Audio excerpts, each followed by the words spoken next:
Hi, I'm Daniel. I'm a sleep physician. And if you have insomnia, this channel is for you. Kim emailed me yesterday on day 3 of zero sleep. We're going to have a real insight into how chronic insomnia develops and the chance to nip it in the bud. Hi there, and thank you for tuning back in. If you're new to the channel, welcome to you. Before we get into this email, and by the way, I think this is really important stuff here we're going to talk about today, so please stay tuned.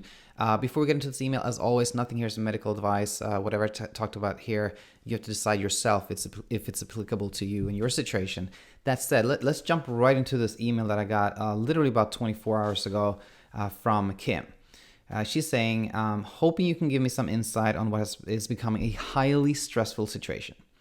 I have never been a great sleeper, but usually never a night or two of restless sleep didn't really affect me. I let it roll off my back without any thoughts. Recently, however, without any precipitating event I can pinpoint, I started to get more and more restless sleep until I started to worry. It progressed, and I'm currently on night 3 of zero sleep. I'm basically starting to feel like I'm in a dream and barely function during the day, and yet I don't feel sleepy.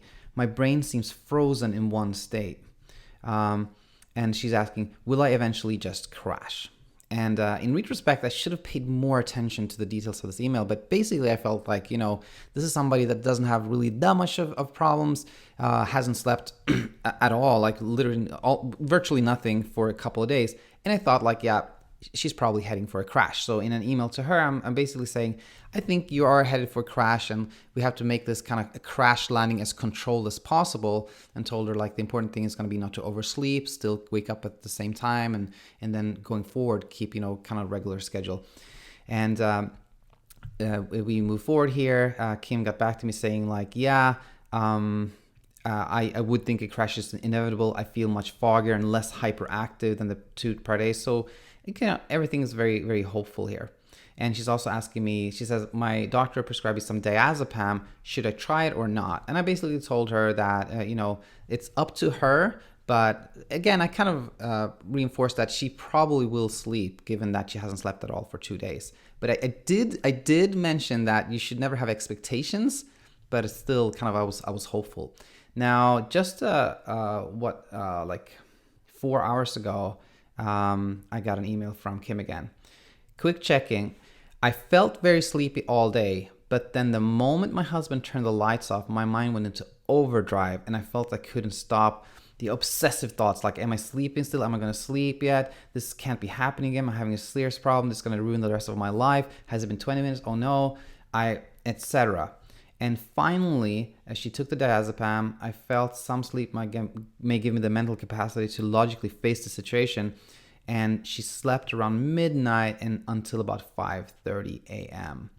And just my question is this more of an anxiety disorder than anything sleep related? And kind of asking how she can get over this. So first of all, Kim, I'm very sorry this happened. I was hopeful that this would just be like a, kind of a crash and then back to a schedule.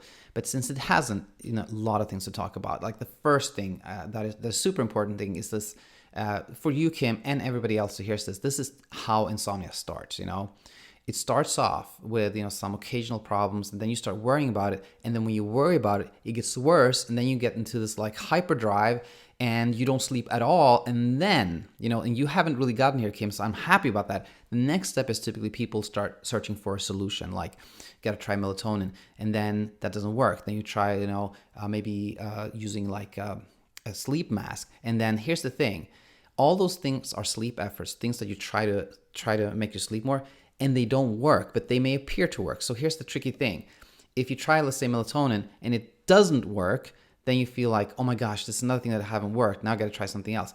If it does, quote unquote, work, it's not melatonin is not making you sleep, but you may kind of by coincidence sleep more the night you take it. Then you think this worked, and then you take it again, then it doesn't work. Then instead of thinking it wasn't the melatonin that worked, you're like, I got to take the melatonin and something else. And then you do melatonin plus a sleep mask. And then you end up like, weeks, months, or like 10 years later, you have this ritual where you're like doing 10 things and you're still not sleeping better. So key thing here is like, don't develop those rituals or like sleep efforts. Okay, that's number one.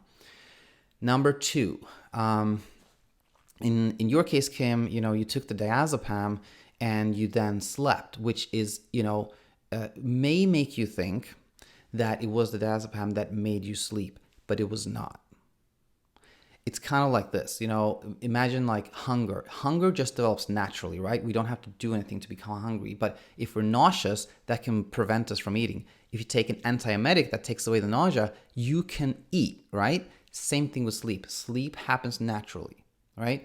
But if we're anxious, anxiety can kind of block sleeping. If you take an anxiolytic, then that takes away the anxiety and you can sleep. Now, why is that so important? Because it's so important because it's not the diazepam that is making you sleep. If you start believing that a medication is making you sleep, you're on the wrong track. You start losing your confidence in your own ability to sleep, okay? So that's the second thing that's super important, and always keep that in mind, okay? And then thirdly, what should you do, Kim? What should you be doing? Well, I emailed Kim and I said, sorry this happened. And I think at this point, you probably have to start, think about starting like CBT techniques. And I know you tried stimulus control, Kim, she mentioned that, but I think bedtime restriction is the really important one. And that involves like spending less time in bed. And Kim had mentioned that she typically is, maybe needs 7 to 8 hours of sleep, typically spends about 8 hours in bed. So I said, one strategy would be to be like, okay, 6 a.m. is my wake up time. I have to get up at 6. And let's say you do 6 hours in bed, so you don't get in bed before midnight, and like stick to that window. And that could be a good start. And I just now, this was literally like 2 hours ago, Kim said, thank you. One thing I struggle to understand regarding sleep restriction is if you reduce hours in bed, wouldn't that increase your feeling of pressure?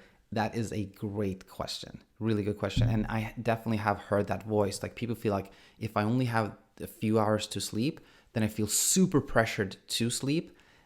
That's a really good insight. And I think you have to think about it like long term, like and that's why I'm a little bit disappointed. I hope this wouldn't be like a long-term thing for you, Kim, but it may be now more in terms of weeks that you'll be doing better rather than days. But anyway, going back to bedtime restriction, yes, on a night-to-night basis, restricting time in bed may make you feel there's even more pressure to sleep. So on day 1 or day 2, you may literally go to bed at 1 a.m. and then only sleep 2 hours. But then if you stick to this, you're not sleeping during the day and you don't go to bed before midnight, then day 2 or day 3, you will have such a strong sleep drive that it overpowers even this pressure. So that's kind of the long-term strategy. So I felt like this was really a lot of things we could learn here, Kim. And I thank you for letting us share this. And I'm rooting for you. I hope you'll be doing better. Again, maybe not tonight or tomorrow night, but I'm confident that in a matter of like weeks or so, you will be doing better. As always, if you can have any more questions, anybody else has questions, please send them to me. My email is daniel@insomniainsight.co. And hope to have you back here really soon. Until then, bye-bye.